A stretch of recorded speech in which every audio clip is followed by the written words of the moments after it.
안전성 확보 방안 예시집에 나와 있는 사례를 가지고 제가 좀 더 자세히 설명드리겠습니다. 상압용기 사고 시나리오입니다. 제가 비슷한 그림을 하나 그려왔는데요. 자, 지금 배관 파열과 배관 누출을 개시 사건으로 잡았습니다. 왜냐하면 배관이 여기 있으니까요. 배관 길이가 100m가 안 되기 때문에 수량은 한 개 각각 잡았습니다. 상압 탱크 파열 및 누출도 개시 사건입니다. 상압 탱크가 여기 있잖아요. 이 상압 탱크 파열 및 누출에 대비해서 방류벽이 설치되어 있습니다. 상압 탱크에서 누출이 일어났을 때 피해가 줄어들겠죠. 완화 장치로 적용했습니다. 통기관도 달려 있습니다. 만약에 통기관이 없다면요, 저장 탱크에 물질을 투입할 때는 탱크가 부풀어 올랐다가 빼낼 때 쪼그라들었다가 이런 일이 반복될 겁니다. 완화 장치입니다. 플랜지 밸브도 개시 사건이죠. 수량이 12개라고 적혀 있는데요. 한번 세어 볼까요? 12개 맞죠? 여기에 완화 장치로 비산 방지 실드가 달려 있습니다. 완화 장치로 적용했습니다. 펌프 컴프레서 누출도 개시 사건으로 잡았습니다. 펌프가 있으니까요. 펌프에서 누출되면 감지기에서 감지해서 원격으로 펌프를 중단시킬 수 있네요. 완화 장치로 적용했습니다. 여기서 배관 파열과 누출에 대해서는 완화 장치가 없죠. 방류벽은 완화 장치가 될 것 같지 않나요? 왜 완화 장치로 적용하지 않았을까요? 이 부분에서 누출되면 누출 물질이 방류벽 내부로 들어갈 겁니다. 방류벽이 완화 장치가 됩니다. 하지만 이쪽 배관은 방류벽 바깥쪽에 있죠. 방류벽과는 무관합니다. 방류벽 밖에도 배관이 있기 때문에 방류벽을 완화 장치로 적용하지 못한 겁니다. 이렇게 개시 사건 종류와 수량, 그 개시 사건에 적용할 수 있는 완화 장치를 파악하시고 가로로 곱하고 세로로 더해주면 사고 발생 빈도가 계산됩니다. 복잡한 것 같지만 코라의 도움을 받으면 쉽게 할 수 있거든요. 코라에서 첫 번째로 개시 사건 종류 선택하시고요. 개시 사건별 수량 입력하시고 그 개시 사건별로 완화 장치를 선택하시면 사고 발생 빈도, 위험도까지 바로 계산해 줍니다. 코라에서 바로 보여드리겠습니다. 시나리오 관리로 가셔서 염산 저장 탱크 사고 시나리오 선택하고 위험도 분석 탭으로 가서요. 개시 사건 선택해 줍니다. LOPA 고장률에서 배관 파열, 배관 누출, 상압 탱크 파열 및 누출, 플랜지 가스켓 누출, 펌프 컴프레서 누출 선택했고요. 수량은 다 하나씩이고 플랜지 가스켓 밸브 누출은 12개였죠. 12를 입력하고 펌프 컴프레서 누출 하나입니다. 이 배관 파열에 대한 완화 장치 없었죠. 배관 누출의 완화 장치도 없었고요. 상압 탱크 파열 및 누출의 완화 장치로 방류벽이 있었고 또 통기관이 있었습니다. 선택해 주었고요. 플랜지 가스켓 밸브 누출의 완화 장치로 비산 방지 실드가 있었죠. 선택해 주겠습니다. 펌프 컴프레서 누출의 완화 장치로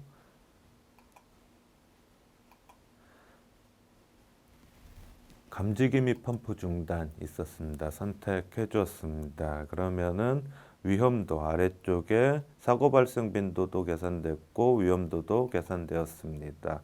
적용한 완화 장치 체크해 주시면 됩니다. 보고서까지 보겠습니다.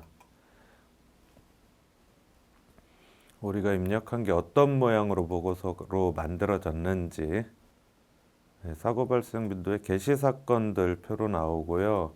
완화 장치 선택한 것들 나오고 수동적 완화 장치, 능동적 완화 장치 나오고 계산 결과, 개시사건 완화장치를 적용한 계산 결과. 마지막으로 사고 시나리오 구역은 여러분들이 첨부를 해주시면 됩니다. 탱크로리 사고 시나리오도 보겠습니다. 탱크로리에서 호수로 이송하더라도 호수로 또 배관으로 봐야겠죠. 배관 파열, 배관 누출, 개시 사건입니다. 탱크로리에 달려있는 그 탱크가 상압 탱크죠. 상압 탱크 파열 및 누출도 개시 사건으로 잡았습니다. 플랜지 게스켓 밸브 5개 달려 있습니다. 5개로 잡았습니다. 탱크로리가 입출하 시설에서 적재하역하잖아요. 이 장소에 트렌치가 설치되어 있고 트렌치 용량이 충분해야겠죠. 그러면서 트렌치를 사고 시나리오 분석할 때 적용하지 않았어요. 그래서 여기서 지하 배관 설비를 완화 장치로 적용했습니다. 또 입출할 때 ACQC라는 장치를 사용하기 때문에 이것도 완화 장치로 잡았습니다. 취급 물질이 인화성 물질입니다. 그래서 외부 화재도 개시 사건으로 잡았습니다. 마찬가지로 가로로 곱하고 세로로 더하면 사고 발생 빈도가 계산됩니다. 다음으로 보관시설, 창고의 독성 영향에 대해서 보겠습니다. 보관시설에서 독성 영향을 평가할 때 용기 1개 기준으로 사고 시나리오를 분석한 거 기억나시죠? 만약에 영향 범위가 장애였다면 이렇게 위험도까지 분석을 해 줘야 됩니다. 용기 자체를 상압 탱크로 봅니다. 또 용기 뚜껑을 연결부로 보고 플랜지 게스켓 밸브 누출까지 개시 사건으로 잡습니다. 그런데 왜 개수가 8개일까요? 사고 시나리오 분석을 할 때는 하나의 용기에 대해서 분석을 했지만 용기 8개가 있는 거예요. 그럼 위험도 분석을 할 때는 용기 수량을 반영해 줘야 됩니다. 그 8개가 지금 개시 사건의 개수가 되었습니다. 트럭으로 운반하잖아요. 그래서 입출하 시설 누출 사고를 개시 사건으로 잡았습니다. 입출하 시설에 마찬가지로 충분한 용량의 트렌치가 설치되어 있고 또 사고 시나리오를 분석할 때 반영하지 않았기 때문에 지하배관 설비 완화 장치로 적용했습니다. 또 인화성 물질인 거예요. 근데 그 창고가 내화 구조로 되어 있습니다. 그래서 외부 화재가 개시 사건이 되고 내화 설비가 완화 장치가 됩니다. 가로로 곱하고 세로로 더하면 사고 발생 빈도가 역시 계산됩니다. 같은 보관 시설인데 화재 폭발 영향일 때는 어떻게 되는지 보겠습니다. 여기서는 개수가 1개네요. 왜냐하면 용기가 8개였지만 우리가 화재 폭발 영향 사고 시나리오를 분석할 때는 전체 양으로 합산해서 수행을 했잖아요. 이렇게 가상의 단일 용기를 만들어 놓고 사고 시나리오를 분석한 겁니다. 그래서 위험도를 분석할 때 수량은 1개로 잡습니다. 입출하 시설 누출, 거기에 지하배관 설비, 트렌치 완화 장치, 또 외부 화재에 대해서는 고정식 소화 설비, 내화 설비를 완화 장치로 적용하고 가로로 곱하고 세로로 더하면 사고 발생 빈도가 계산됩니다. 위험도 분석 이제 마지막 단계입니다. 앞에서 계산한 사고 발생 빈도에 7강부터 10강까지 우리가 구한 주민수를 곱하면 최종적으로 위험도가 계산됩니다. 3강 기본 평가 정보부터 지금 11강까지 이 위험도라는 숫자를 구하기 위해서 우리가 달려온 겁니다. 하지만 끝이 아니죠. 안전성 확보 방안까지 마련해 주셔야 합니다. 위험성 검토를 통해 사고의 원인과 결과, 현재 적용되어 있는 안전조치까지 파악하고 개선 권고사항을 도출합니다. 개선 권고사항을 가지고 안전성 확보 방안의 기술적 대책과 관리적 대책을 마련합니다. 예를 들어 탱크로리 사고 시나리오에서 트렌치가 설치되어 있긴 하지만 용량이 충분하지 못해서 사고 시나리오를 분석할 때 트렌치를 차단 시설로 적용하지 못했습니다. 영향 범위도 크게 나오고 주민 수도 굉장히 많고 위험도도 굉장히 높게 계산된 상황이란 말입니다. 이럴 때 트렌치를 지하집 수조에 연결시켜요. 그래서 누출 물질을 전부 수용할 수 있도록 하면 트렌치를 적용할 수 있잖아요. 트렌치를 적용해서 영향 범위를 줄이고 주민 수로 또 줄어들고 위험도도 수용할 수 있는 수준으로 내려갈 수 있습니다. 또 다른 예를 들면요. 펌프 주변에 감지기가 설치되어 있긴 하지만 경보만 울리는 거예요. 원격으로 차단하는 기능은 없었습니다. 이건 완화 장치가 아니죠. 이런 사고 시나리오에서 위험도가 높게 계산됐다면은 이 감지기의 원격 차단 기능을 추가하시는 거예요. 그러면은 감지기를 펌프 개시 사건의 완화 장치로 적용할 수 있게 됩니다. 사고 발생 빈도가 낮아지고 결과적으로 위험도도 낮아집니다. 이렇게 기술적 대책이라는 게 좋은 안전장치들을 이것저것 전부 설치하라는 의미가 아닙니다. 현재 장애영향평가서를 작성하는 시점에서는 위험도가 꽤 높아요. 수용할 수 없는 수준으로. 그렇지만 기술적 대책을 우리가 수립하고 이행해서 그 이행이 완료된 시점에는 위험도를 수용할 수 있는 수준으로 낮출 수 있다라는 사실을 제시하는 게 기술적 대책입니다. 기술적 대책에는 언제까지 이행하시겠다는 기한이 명시되어 있어야 되고요. 반드시 이행하셔야 되는 약속입니다. 관리적 대책도 수립합니다. 유지보수 계획, 자체 점검 계획, 기타 안전성 확보 계획을 수립하시면 됩니다. 안전성 확보 방안, 특히 기술적 대책은 반드시 이행하셔야 된다고 앞에서 말씀드렸습니다.